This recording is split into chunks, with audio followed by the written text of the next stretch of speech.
మహిళ గురించి తోటి కండక్టర్ మేడం కూడా అడిగి తెలుసుకునే ప్రయత్నం చేద్దాం. మేడం, ఒక లేడీ డ్రైవర్ గా కావడం మీకు ఎలా అనిపిస్తుంది? చాలా హ్యాపీగా ఉంది. లేడీస్ అన్నిట్లలో రాణిస్తారు అనే దానికి ఇది ఒక నిదర్శనం. అంటే ఎక్కువ శాతం ఇప్పటి వరకు మన తెలంగాణ రాష్ట్రంలో ఎక్కడ చూసుకున్నా కానీ లేడీ కండక్టర్స్ చూసినాం కానీ లేడీ డ్రైవర్ చూడలేదు. మీరు ఎలా ఫీల్ అవుతున్నారు? మీ సాటి మహిళగా ఒక డ్రైవర్ చేయడం మీకు ఏమనిపిస్తుంది? అదే చాలా హ్యాపీగా ఉంది.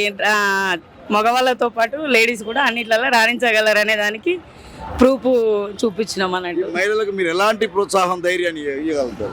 అదే ఇంకా అన్నిట్లలో మహిళలు చాలా హ్యాపీగా ముందుకు కృషి చేసి అన్నిట్లలో రాణించగలరు. అదొకటి, మగవాళ్ళ సహకారం కూడా ఉండాలి. ప్రతి మహిళ వెనక మగవాళ్ళ సహకారం ఉంటే అన్నిట్లలో రాణిస్తారు. Okay, right. Thank you madam. So విన్నారు కదా, మా మహిళలకు ఖచ్చితంగా గుర్తింపు ఉంటుంది, అన్ని విషయాల్లో ముందుకు వస్తారు. వాళ్ళకి ధైర్య స్ఫూర్తి వాళ్ళ మగవాళ్ళు కూడా చేయాలనే విషయం తెలియజేయడం జరిగింది. Thank you so much. Okay, bye.